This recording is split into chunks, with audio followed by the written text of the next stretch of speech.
Hi,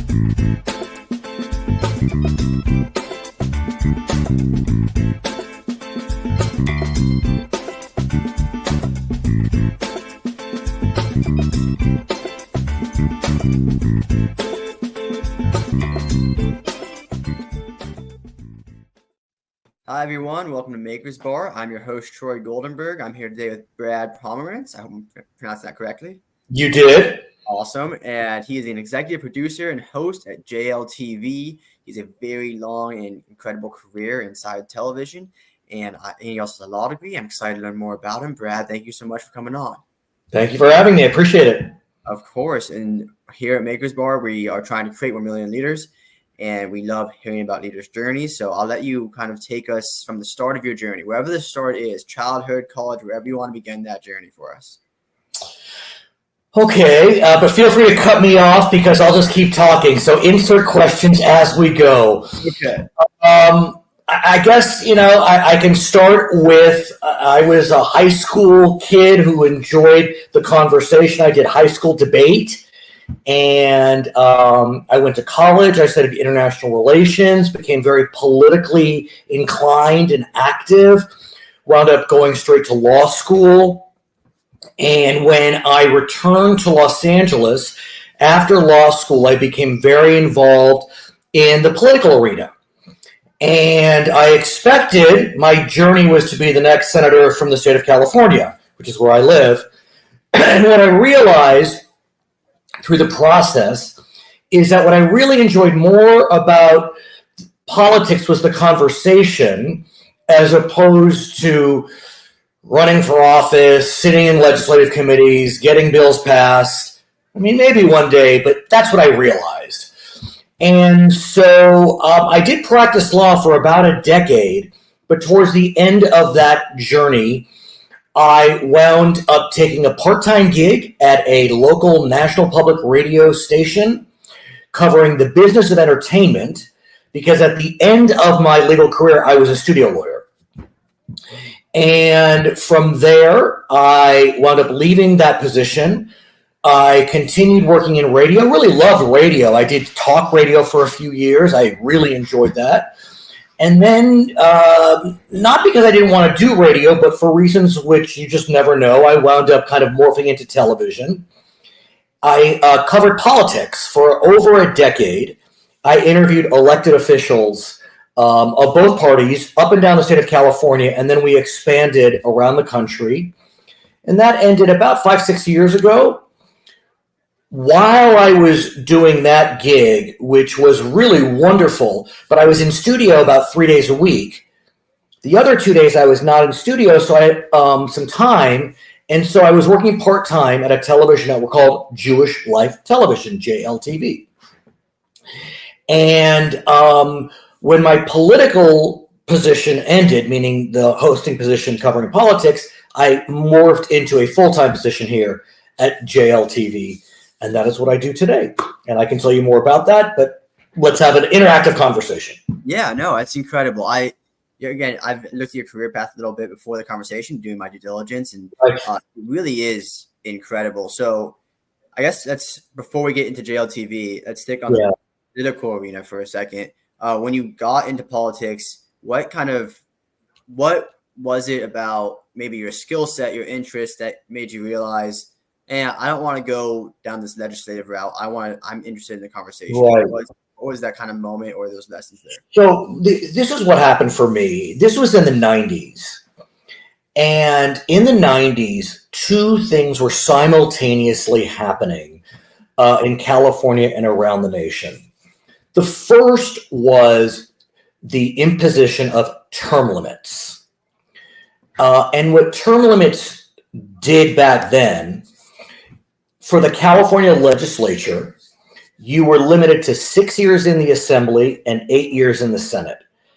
Now, I don't know about you, but there aren't many people that can just kind of like take a 6-year break and then hope that maybe they can go to the next office.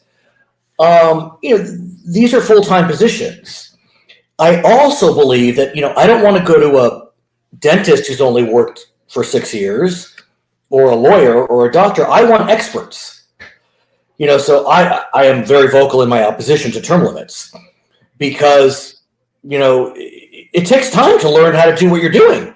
And if you're artificially removed from office, we have term limits called vote. It's the vote. And so that was very frustrating for me because I wanted to become an expert in something, and you can't become an expert if you're removed. So that was a deterrent for me. It's also incredibly expensive to run for office in California. It's madness how expensive it is. And, look, for better or for worse, we have 80 members in our state legislature. So that means, a member of the state legislature will represent, hundreds of thousands of people. And you have to reach hundreds of thousands of voters, which is incredibly expensive. The state senator in California represents more people than a member of Congress in California. Wow. So a member of the state legislature who's a member of the Senate represents about 1 million people. 1 million people. There are states that are smaller than 1 million, and they have a governor. And so it's incredibly challenging, when you have term limits coupled with huge legislative districts, and it just was a deterrent for me. Look, who knows what will happen one day, but I just found that frustrating. Now, our term limits have been extended, but it's still 12 years in the legislature, and then you're out. Yeah, that's interesting. I love a debate platform. Although I really want to focus on you and learning as much as I can and our audience can from you. But it's interesting that you're also a proponent of eliminating term limits. Right. When there's right now, there seems to be a very big shift of wanting to implement term limits at the federal level. So I would love to dive down that a bit. Yeah. Maybe it's a generational. Yeah, I don't know. Look. I understand people's frustration that it's hard to bounce an incumbent. I understand that. But democracy is not perfect. Mm-hmm. And incumbents can lose, and they do lose if they deserve to lose. But I think the answer is not artificially removing someone from office who's doing candidly, I'm not even sure I support term limits for the presidency. I kind of get it, but if the people want the president for a third term, why should they not be allowed to get them? Look, I understand it's a consolidation of power and you want to avoid that, but we have elections. It's interesting.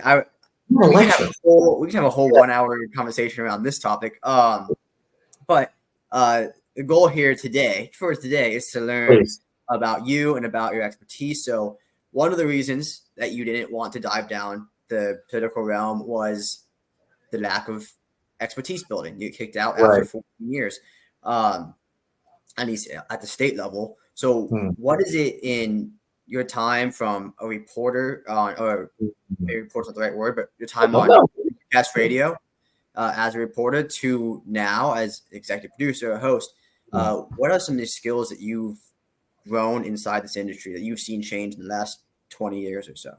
Oh my. Well, let me just kind of back up. I think to the extent that I have any talent in television, part of it is because I was a lawyer. And the reason I say that is in the nonfiction television world, because I work in nonfiction, you have to tell a story. And stories have a beginning and a middle and an end. And the law really taught me how to tell a story in a very linear, engaging, understandable format. And so I think those legal skills inure to my benefit tremendously, because when I produce nonfiction, they can be 1-2 hour shows. That's a lot of content. And people get, if you don't remember, there's a beginning, middle, and an end, and you don't get a sense of how to tell story, you're going to lose your audience. And so I appreciate that legal background. In terms of changes in the television land, should I continue or? Yeah, no, please do. No, it's a great. Yeah, in terms of changes in the television landscape, I mean, look, when I was growing up, we had 3 television networks: ABC, CBS, and NBC. Then Fox came around. Then the WB and UPN came around. I'm all for choice, but the number of choices that we have is simply overwhelming. And to get anything in television to break out is nothing short of a miracle. And I think we're going to see kind of a consolidation. There was this whole thing about cutting the cord. We don't want cable. We don't want all those channels. I actually think we're starting to see a retrenchment in that, because now you see with the streaming services, they're bundling. Yes. And so I think that's where we're going to wind up with kind of going back to kind of a modified cable model. I mean, I like the cable model where you have lots of choices. The fact that you have to, buy this streaming service and that streaming service, and it's mad, just let me I don't have a problem with an a la carte menu to a point. I mean, I think I'm getting a bit into the weeds, but indulge me if you will. One of the benefits of having a cable package, it helps networks like Jewish Life Television, because I don't know that many people would click the box for JLTV if they had to pay for it specifically. Mm-hmm. But if it's part of a buffet, they'll find it and they'll like it. So a la carte in terms of television choices is it hurts the little guys. It hurts the little guys. Streamers, at some level hurts the little guys, because it's hard to kind of access the streamers unless you're a big behemoth. And then, it's hard for independents to really break through. That's interesting. I remember when streaming was really becoming a thing at first. There were a lot of different takes on, this is going to be a cycle. This is going to be a circle of, hey, we're leaving this cable thing, but eventually everyone's going to bundle together, and there's going to end up being a handful of players. And I just hope that handful includes independents. Where do you see? Because right now, like you said, it's hard for independents to be able to break out. It's hard for them to compete. Where do you see the independents' role in the future as we go? It's a challenge. So what's unique about JLTV is our audience is a little bit older. And so, as I say, Aunt Pearl, metaphoric Aunt Pearl, she's not cutting the cord. Aunt Pearl still wants her cable. Mm-hmm. And so we're still all in on cable. We still are trying to get as much cable carriage as possible. And the cable companies do, the big cable companies, even the smaller ones, like the Spectrum and Comcast and DirecTV. I mean, they appreciate the diversity of channel opportunities. And so independents do have a place in that conversation. With streamers, it's just Netflix. It's just Hulu, And so, and I'm not sure an independent could really start a streaming channel per se. I mean, some are, but it's a tough one. So these are challenging times on the entertainment landscape. It's just undeniable. It makes sense that you're not going to abandon that business model, because your customer's still there. Right. I am curious to know, as we move forward, I'd say a decade or two down the road, there's just going to be an inevitable forced shift. Yeah. It's really hard to know. Look, you can now get channels on your smart TVs. Mm-hmm. So your Samsung has its own channel lineup. There's something called FAST channels, free advertiser-supported television. So Pluto, Amazon Freevee, they have a channel lineup. Yeah. And so there's just so many different places to get a channel that you like. But again, the independent, it's very challenging to get the I'm just throwing these names out, the Plutos and the Tubies and the Amazon Freebies, to take independent channels, because they're taking a suite of channels from Viacom, from WB Discovery, and so that's always. Is that because there's an economy to scale there? At a certain level, sure, but it's also it's relationships, it's popularity, it's brand awareness. But and I don't want to make too much of this, but I just have to say, Troy, that during these very challenging times for the Jewish community and the Jewish American community, now more than ever, I truly believe that a voice like JLTV should be available ubiquitously. Look, every marginalized community can make that claim, and I support all diverse voices. I think the challenge that the Jewish community has faced, and I'm really going off on a tangent, but are we diverse? Do we fit into the definition of diverse? And it's clear that for some we are not. I mean, I got two daughters in college right now. Both of their campuses are hotbeds of protest, and suffice it to say, the protesters on the far left don't see Jewish Americans as a diverse, marginalized group. Yeah, no, there's definitely. I mean, this is a bit of a tangent. I'll reel back in a second, but to go off on that tangent with you, we've definitely seen. I mean, I noticed this actually when I was getting out of college. So back in 2019, 2020, but especially 2021, that's when I kind of really woke up to oh, I see this happening on the left. Like everything that we hear about the right, the far right, I see this all happening on the left. There's this oppression hierarchy, and we're at a certain point in it, and this is just the way that the views work, and getting it thrown out of these. It's just so, and this is about leadership. I mean, I don't think we're veering much off the topic, in that the Jewish community needs to find leaders, and I use that term Jewish community broadly because it is a broad group that can articulate the position with which we face today. I mean, we're 0.2% of the world. We're 2% of America. Israel's the size of New Jersey. There are more people in LA County than Israel, and that includes Israeli Arabs who are citizens. I ask you, can you think of another country with those particulars or people that get as much attention? So that's really the big thing is, yes, we are overrepresented in so many fields. However, the field we are by far the most overrepresented in is attention. There's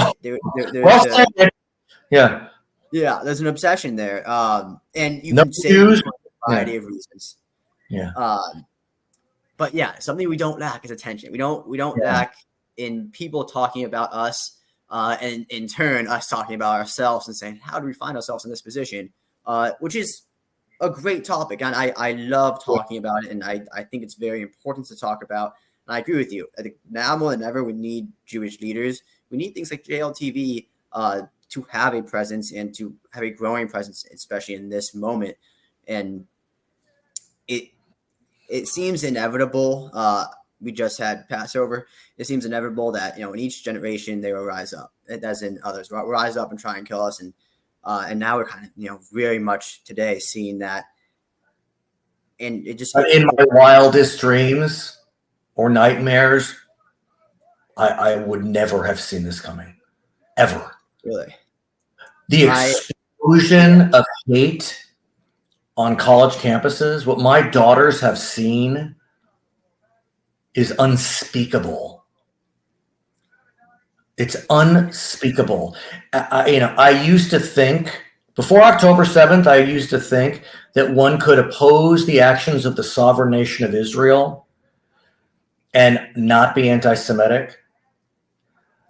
But for the most sophisticated of minds, I think it's very difficult to hold those two views simultaneously.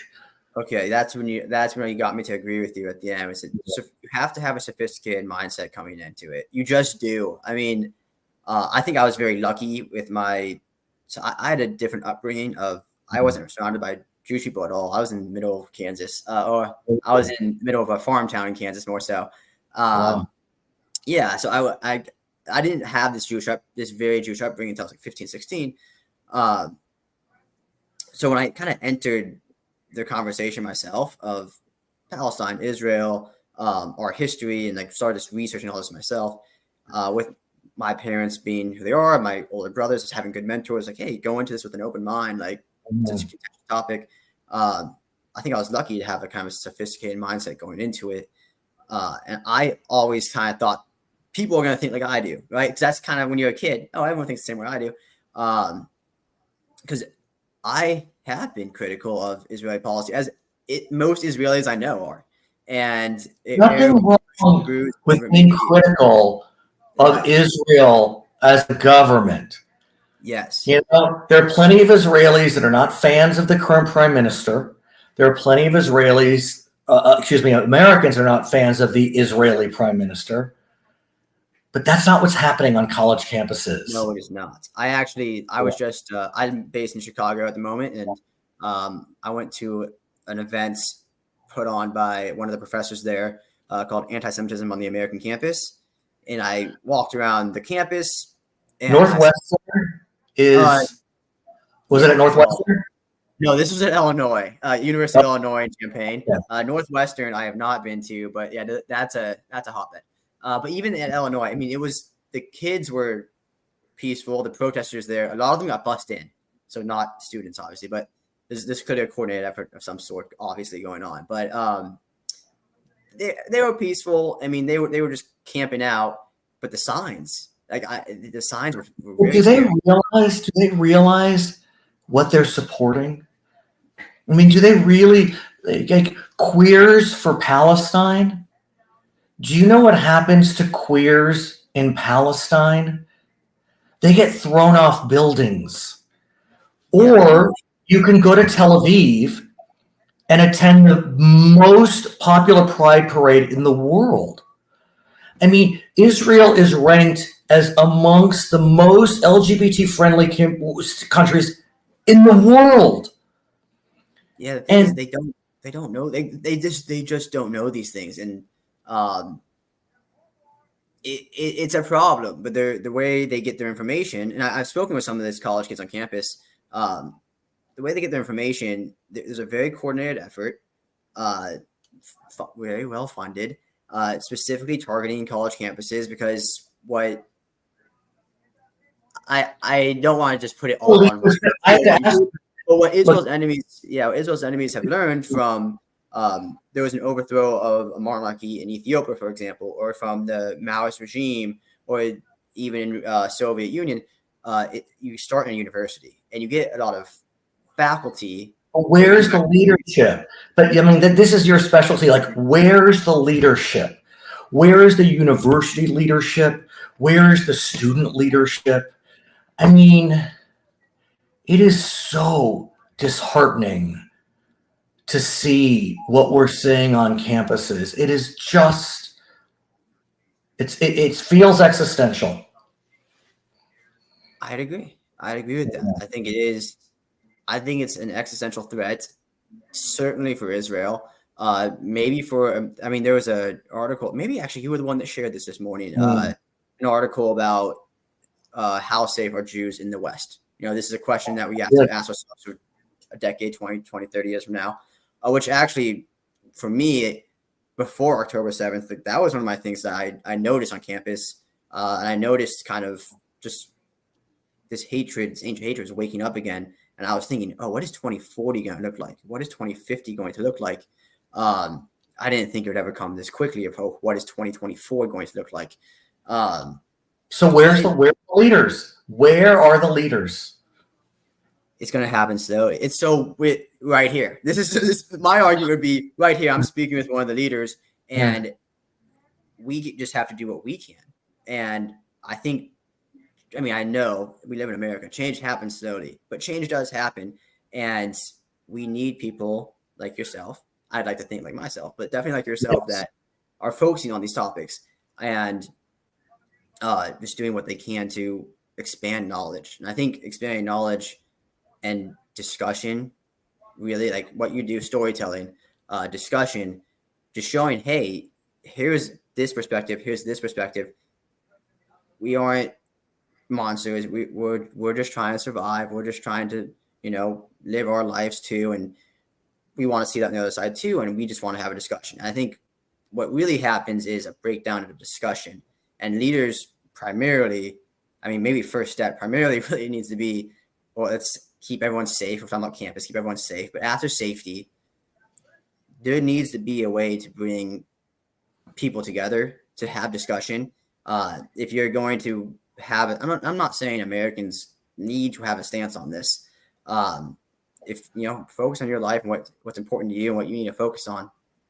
But if you're going to have a stance on this, there's a dire need to find a Jewish perspective, and there's a need from, I would say, I'm biased, but I would say our side does a really good job of, hey, I want to hear your perspective too.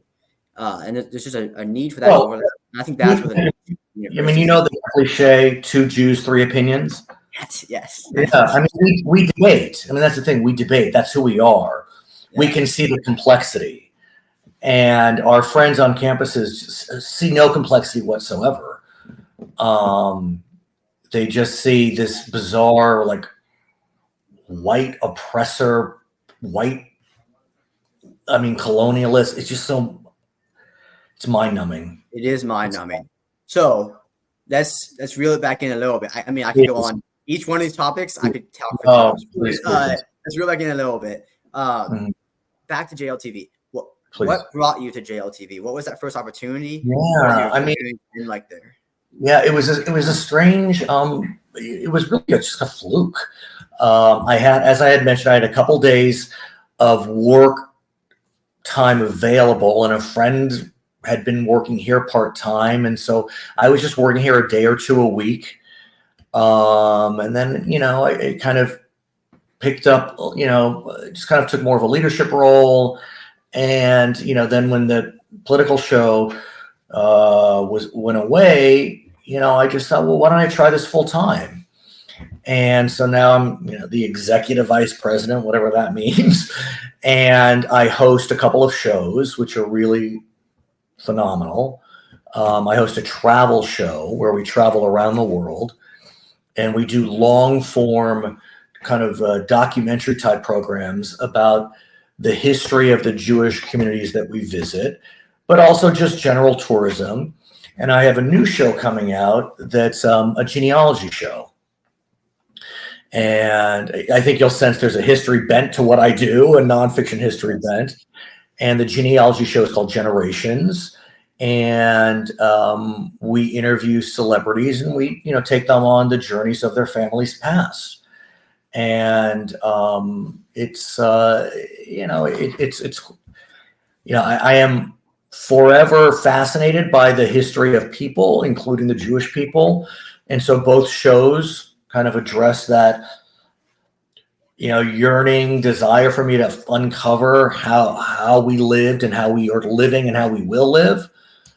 And, and so that's kind of where I've landed, and it's been a ride. It's definitely been a ride. It's nothing I expected. I guess what I would say is that I'm not a particularly religious man, but I would absolutely define myself as Jewish to my core. And that's, kind of going back to what we were talking about. That's kind of the interesting, quote, complicating factor behind what's going on, since October 7th and the response that Jews have been facing in terms of the hate. Actually, that's there's so much more I dive down there, including your travel television show. Like, Yeah. my dream job. That is an incredible thing to do. Honestly, it's amazing. Land, air, and sea. Correct. That's what it's Air, called. land, and sea. Air, land, and sea. Air, land, and sea. Yeah, I just started doing my due diligence into you. I'm like, oh, I'm gonna mark that down. I definitely gotta watch that. So, It's yeah, but yeah. I've traveled around the world. Yeah, I've traveled around the world. So, say it again, Troy. Oh no, that's incredible. That's incredible. Yeah. Like the ability to travel around the world and also to spread knowledge and tell stories, like and meet people. It's an incredible thing, and it's an important thing. I mean, obviously you're working hard and you're enjoying your life experience, Right. but your ability to share that with other people. Yeah, I mean, that's over that. And what's really quite gratifying is even though the network is called Jewish Life Television, we have a huge audience of non-Jews that really appreciate what we're offering. I mean, our audience is actually majority non-Jewish, which is always interesting. I mean, statistically, you could see how that would happen pretty easily. Yes. But it's it's been quite a journey. But I can't lie, as a leader, I guess you can say, since we're talking about leaders in the Jewish world, I don't know what my leadership role is in that space. It's complicated, but these are difficult days. These are very, very difficult days. There's a lot of focus on Israel, which is appropriate, but the diaspora, which is a term that means, I mean, every community has diaspora, but the diaspora is, Jews not living in Israel. So the Jewish diaspora is hurting really badly. But yet there's not, we need to really focus on getting, healing Israel first, I think. There's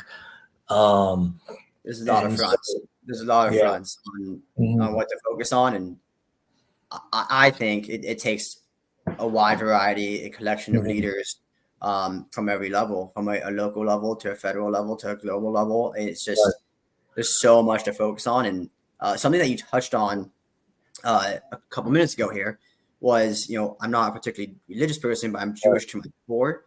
Yeah. This is something that I think speaks to, why are kids so willing to support terrorist groups. This is just separate the whole conflict from it. But if you're willing to support Houthis, Hamas, the IRGC, like these groups, part of it must be ignorance and something that my friends, like I tried to explain to my friends before I even had Jewish friends. I made my first Jewish when I was 15, but I was like, hey, I'm not religious. I don't believe in any of this stuff, but I'm Jewish. Like, it's not possible. Like, no, you're not. You're not Jewish. You'll be like, hey, my DNA test shows I'm Jewish, and I am Jewish. My strong part of my identity. Like, it's something like to this day, some of them still don't understand. So there's a complexity to. Well, it's an ethnicity. It's like you're Puerto Rican, you're Irish, you're Jewish. It's an ethnicity as well. Absolutely. It really people. Yeah, and that makes it complicated as well, because there's really no other religion that's also an ethnicity. But it's just undeniable. I mean, it's just the fact. It's just facts on the ground. You talk to, there are countless people who may not be members of synagogues, but if you say to them, are you Jewish? Absolutely. I mean, they absolutely self-define. And it's a, look, it's a strain. The Jewish experience over the last, let's say, since the Spanish Inquisition. I know I'm getting really deep in the weeds, but it's been an interesting ride since the Spanish Inquisition of 1492, Spanish and Portuguese Inquisitions. And I don't know what happens to the Jewish community in 100 years. I mean, intermarriage is a challenge for the Jewish community, because, if you marry a non-Jew and don't infuse your home with Jewishness, whatever that means, and then your child marries a non-Jew, it's kind of gone by at that point. Or is it? I don't know. I know what you mean. It's an interesting thing, and it's two Jews, three opinions. The conversation, an ongoing, everlasting conversation of, well, what makes you Jewish? And we all have our own opinions about it. And it's a very it's just there's so much complexity to it that it helps me kind of like ground myself. Like, okay, you know, people are ignorant and they don't fully understand what's happening, and that feeds to the hate. And most people think what they're doing is right. They think what they're doing is good. And I think if it's the ability to just tell a story, to engage an audience, tell a story, and just like, hey, here's the lessons, here's the facts. That's an important part of this role, and that's one of the things that you're doing. And it's an incredible thing. It really is. And we're trying. I mean, well, look, I appreciate your kind words, and we're trying to get the word out on, the history of the Jewish people and the modern Jewish experience, both in the United States, Canada, Europe, Israel, wherever it may be. I don't know. We can go to a happier topic for a second. Let's focus on your leadership. So you are executive vice president, whatever that means. Yeah, exactly. Obviously, and you're a host of two shows at the moment. Yeah. So obviously, you are leading that capacity. You have teams with you. So I'm interested to learn about your leadership style. How is it developed? What are your natural leadership abilities? Yeah. What have you learned? How's your leadership? No, that's great. I mean, so Hollywood. I guess I work in Hollywood. I mean, it's television.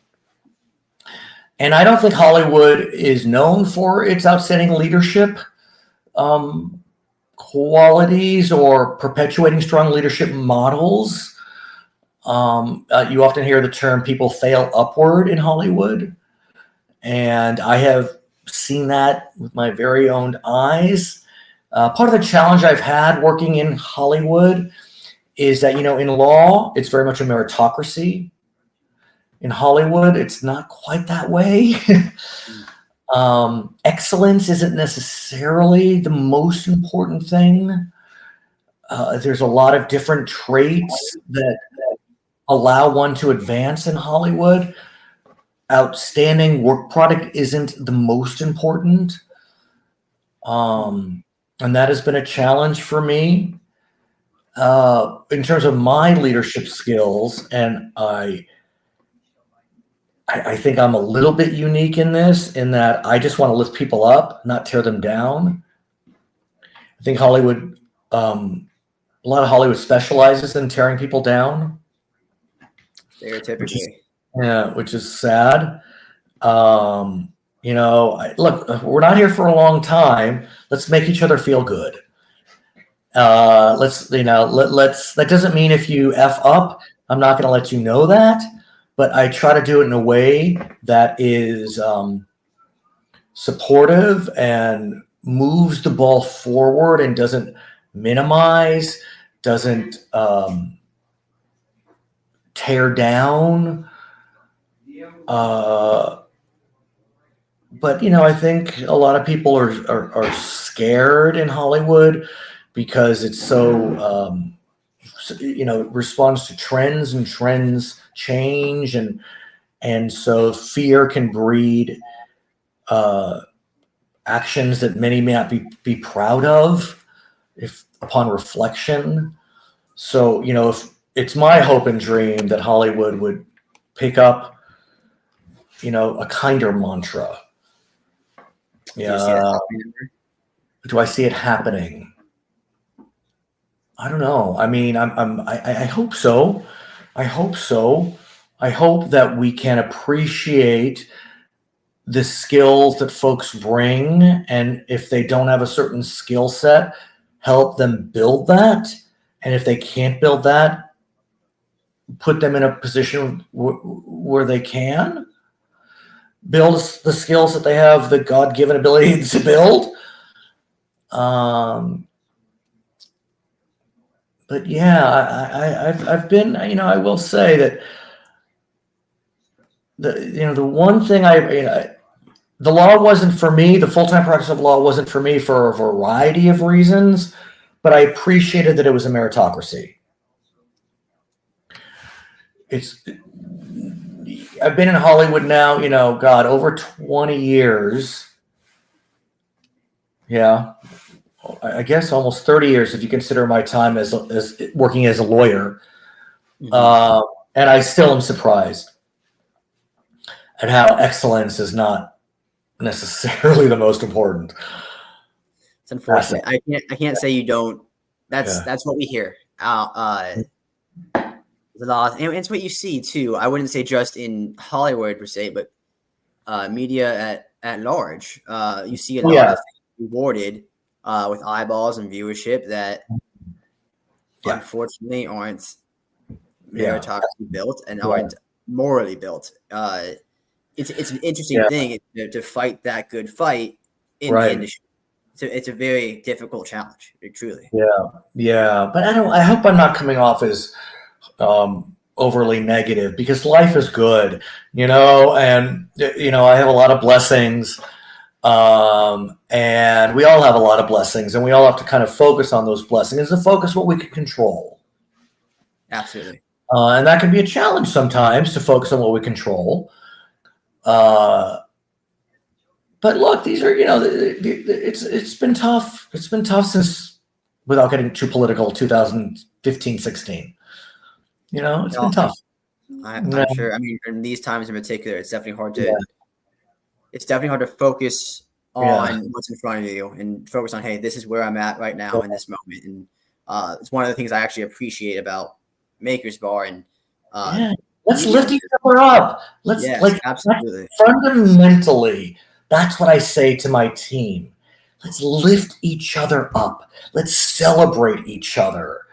Let's value each other's strengths. Let's work with each other to improve on our weaknesses. I don't know everything. You don't know everything. Let's collaborate. I love that. Where did you get this at? Is it something you were born with? Is it something that your parents mentor? No, I do think that this like yearning for positive collaboration is innate in me because I've felt it my whole life. I yearn for group success. I'd rather succeed as a team than succeed alone. I remember it's probably 20, 25 years ago. There was a commercial. I think it was like a FedEx commercial, and a group of these FedEx workers got together and started celebrating because they did something right, and I started crying. Because I was like I was so happy for their like group success. Like this group got together. Like I'm getting chills even talking about it. I mean, I do, I do have this tremendous yearning to succeed as a team. And I don't know that a lot of other people feel that way. By the way, I don't pretend I have all the answers, and I don't pretend my way is the only way. But that's those are my preferences. Yeah, no, there's many ways, many paths. I think actually a path to true success and happiness and overall well-being, you have to have. That is one of the things you have to have. It has to be a group mindset of we want everyone to succeed. And there's so many cliches that go along with that. If you want to go fast, go alone. If you want to go far, go together. Yeah. But I think there are a lot of people in the world that feel like there's a pie of success. And if someone else has taken that a piece, there's less success. And I don't think that. I think this success pie is infinite. I agree. I think that's one of the great. I think America is the greatest project that people have ever built, in my opinion. And I think it's one of the great parts of it is that it's such a good example of. We are so lucky. Yeah, we are so lucky. Not the luckiest. Absolutely. And that's what's also frustrating about these protesters. I mean, they're screaming death to America. If you took your protest to Gaza, that would be your last protest. Not even just Gaza. You can go Iran. to Russia, you can go to China, you can go to Iran. I don't want to just poo-poo protesters. I support protest. I support. I very much believe it, and if this is what you believe in, go do your thing. However, I would caution everyone that no matter what you're doing. So I wanted to get into podcasting. I wanted and just really storytelling and conversations and So I went and found mentors, and I try to research as much as I can. Not even just mentors, but research as much as I can. I would hope that these protesters would say, "Hey, let's go look into Iran and they're protesting." Actually, one of the people I spoke with was a visiting fellow. She was helping pass the Mesa Act, which is kind of like sanctions against Iran and certifying those. And I just talked about protests happening. And right now in Iran, there are plenty of young women who are dancing, who are dressing in, I guess, Western modern clothing, you could say. And they're risking their lives doing that. They're risking going to jail doing that. And there's certain ways of protesting, if you want to stand for something, that are absolutely just incredible and bring more people to your cause. And that's the message that I would love. One of the messages I would love to be able to share with that crowd as well. That, at the end of the day, what everyone wants, or I'd say most people, or maybe not everybody, but most people I think truly want, is just a peace, a coexistence, and like everyone to be able to, live with self-determination and liberty and happiness, and just a chance to improve their lives and that of their children. And there's a certain way of protesting that you can help move the ball forward instead of moving it backwards. And I think what these folks have done, that's one of the frustrating parts of many. Yeah, I mean, in terms of leadership, the leaders of the protest movement are not serving their movement well. I mean, the polls indicate that these protests have actually hurt the cause of supporting the pro-Palestinian position, whatever that means,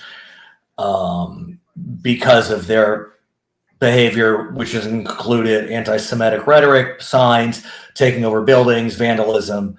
That does not, Americans don't like that. Betty in Billings does not like seeing colleges destroyed. No, absolutely. Absolutely. And I think, again, it's one of the great parts of America, as slow and as frustrating as things can be here, and as slow as things move. I think the American culture, the American core, and you could say it's because of the Constitution, you can say it's just there's so many factors at play. I think it's a good moral core. It's a good moral character at the core of it on what we want. And I'd argue the exact same thing over in Israel, that you can have these bad actors and things can be slow and there can be a lot of problems, but at the core of it, it's democracy, it's well-being for their people and humanity. And how do we get there given where we're at? Well, here's the shame of it all is I think that if you really look at America from the center left to the center right, we're good people, but the far left and the far right, they're really loud and they're really dangerous. Yes. And they're very loud. In the age of social media, that can be a very dangerous thing, being that loud, truly. And the far left may be getting the most attention today, but the far right is just as dangerous. And arguably, I mean, I don't mean to compare misery, but the far right has been much more physically violent. The far left has specialized in verbal violence. The far right has specialized in physical violence. They're both bad, but that's kind of statistically what we see. Yeah, and hopefully things simmer down and there's a connection made there. I don't know if you know of the horseshoe theory. I do. The world come together. Yeah, I completely align behind that theory, and that's kind of what scares me personally. But why? But I gotta ask you. I mean, you're an expert in leadership. How do these protest leaders think that they're doing the right thing, and to benefit their cause? Because every indication indicates that what they have done is backfired on them.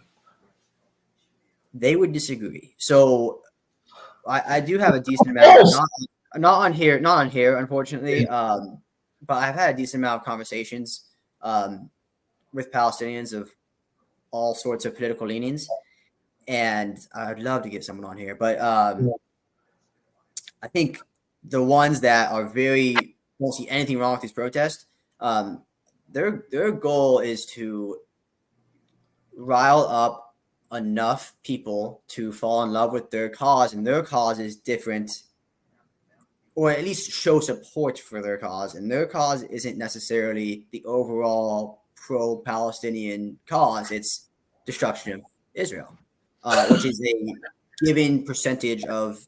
I mean, think about it. It just.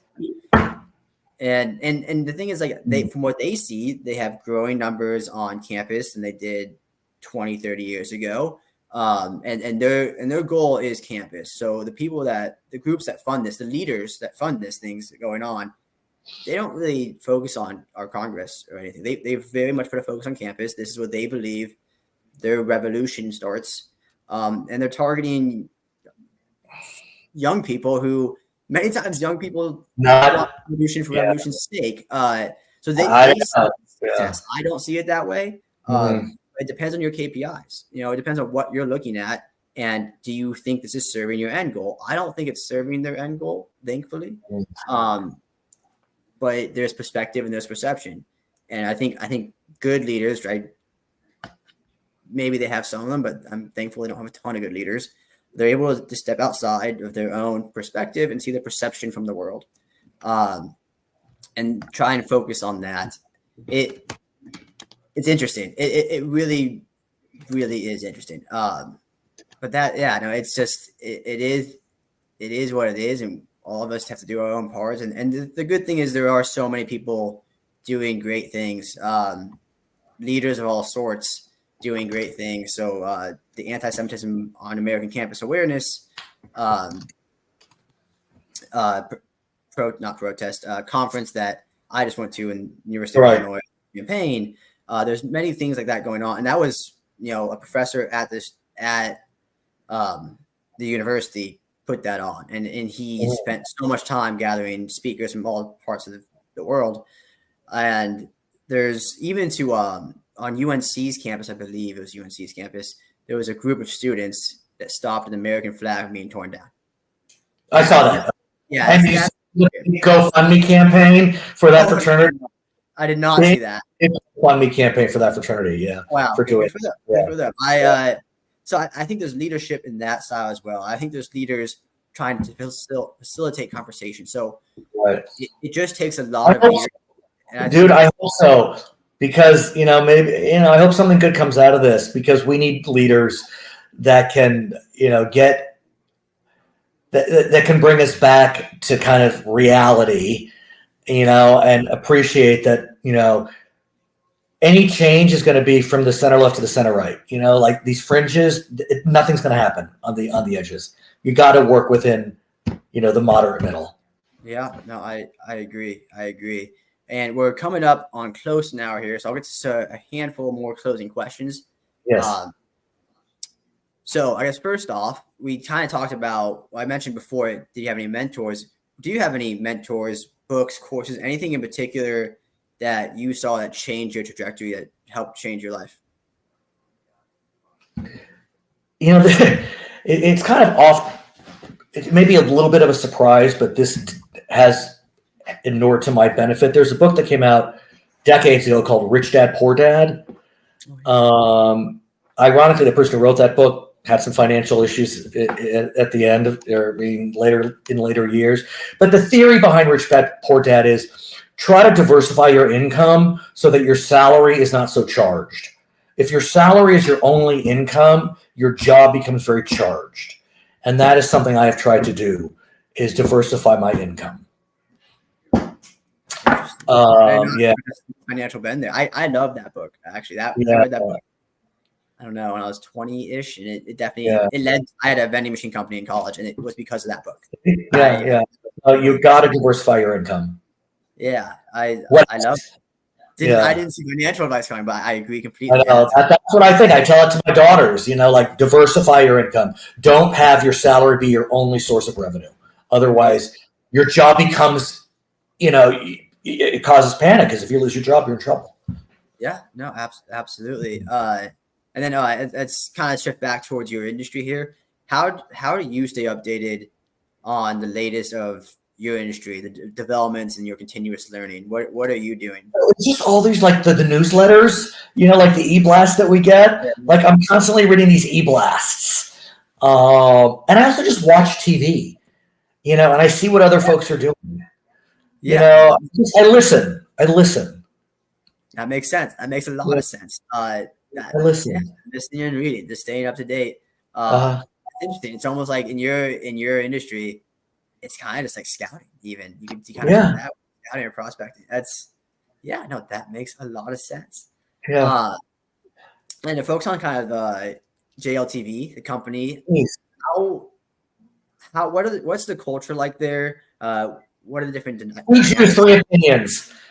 We can't agree on anything. We can't agree on anything. That sounds like it could be a good thing to me. Like lots of opinions, lots of perspectives. Could be 100%. No, we have fun. We have a lot of fun. Good. And how? What are some of your company values? I mean, I'm sure having fun, open, collaborative, type nature there.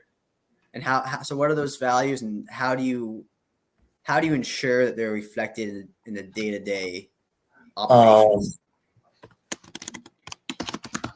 Well, let me just email this person maybe in a few minutes.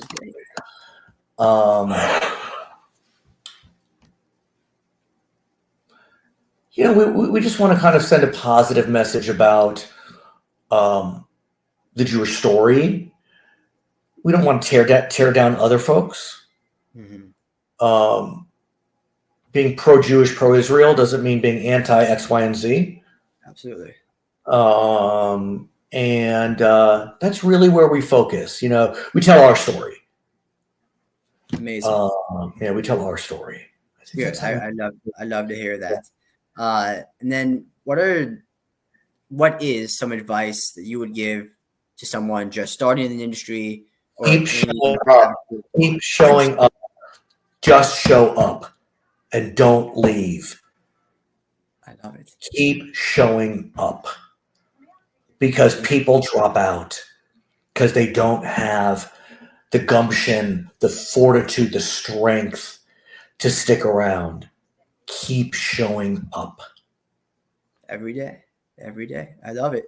Speaking of keeping showing up, and me actually saying every day, but it sounds like you work a lot. You're traveling a lot. There's so much to do. What are some things you do that help you handle work-life balance in such a leadership role? I need to work on that more. I can't lie. I am active on social media, as you know, which at some level is a plus and a minus. I'm very active on Twitter at Brad Pomerance. I'm an empty nester now. When I was, when my kids were still at home, they were a large part of my life. And that created some nice life balance, going to their soccer games and helping them, with their homework and the college applications and stuff. But they're in college now. My wife and I, we have a great marriage. We just had 25 years of a wedding anniversary, and we have a lot of fun. We laugh a lot. But this is I'm navigating. I can't lie. I'm navigating this next phase of my life. I'm trying to figure it out. So speaking of that, actually, what do you see coming down the road? You have a new show coming out. What else is coming out soon? Hopefully, and but it will. Just continue to grow JLTV. We because, like I mentioned, we have these new distribution platforms. That's part of what I do. Is on my on-camera side, I work on getting JLTV better distributed, and so that's really our focus, is to continue improving distribution for JLTV. Amazing. I appreciate your time today. It's been a pleasure talking with you. I could go on for hours about so many different topics that we've already touched. Well, let's do this again in 6 months or 12 months or whatever it may be. No, absolutely. Thank you so much for your time, and I will speak with you soon, I'm sure. Thank